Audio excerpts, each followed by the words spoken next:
বিশেষ অতিথি এখানে উপস্থিত আছেন পীরে কামেল আলহাজ হযরত মাওলানা মাহমুদুল হাসান সাহেব, মুহতামিম ডাকারগাঁও মাদ্রাসা। উপস্থিত আছেন একরামুল ওয়াইজিনের সভাপতি হাফেজ মাওলানা মুফতি মহসিনুদ্দিন বেলালী সাহেব। উপস্থিত আছেন আরো অন্যান্য উলামায়ে কেরামগণ। একরামুল ওয়াইজিন এই ব্যাপারে আমি একটু কথা বলতে চাই। সেটা হইল যে আলেম ওলামারা ওয়াজ করে, বিভিন্ন জায়গায় মানুষদেরকে নসিহত করে। আলহামদুলিল্লাহ, এটা অনেক ভালো কাজ। এই ওয়াজের মাধ্যমে, এই নসিহতের মাধ্যমে অনেক মানুষ হেদায়েত হইতেছে।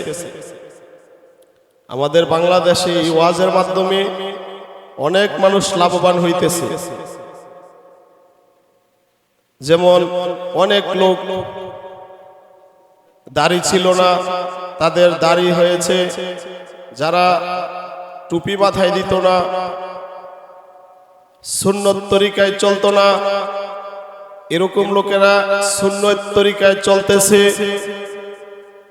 এরকম আরো অনেক মানুষ এরকম হয়েছে যে যারা জীবনে নামাজ পড়ে নাই, জীবনে রোজা রাখে নাই, এই আমাদের আলেমদের কথা শুনে, আলেমদের বয়ান শুনে, নসিহত শুনে তারা নামাজ ধরেছে, রোজা ধরেছে, ইসলামের পথে চলতেছে।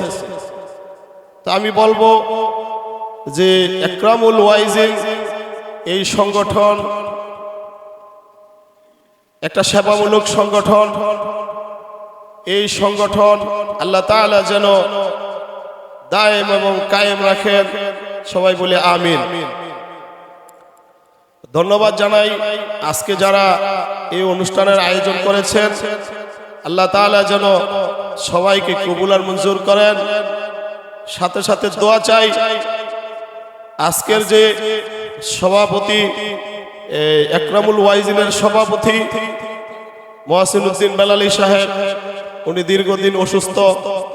আল্লাহ তাআলা যেন ওনাকে পরিপূর্ণ সুস্থতা দান করেন। এবং আমাদের মাঝে এখনই এসে উপস্থিত হইলেন লক্ষ্মীপুর মাদ্রাসার সম্মানিত মুহতামিম মুফতি সুলাইমান সাহেব। আমি শুনেছি উনি অনেক অসুস্থ ছিলেন, এখনো কিছু অসুস্থ। আল্লাহ তাআলা যেন ওনাকেও সুস্থতা দান করেন।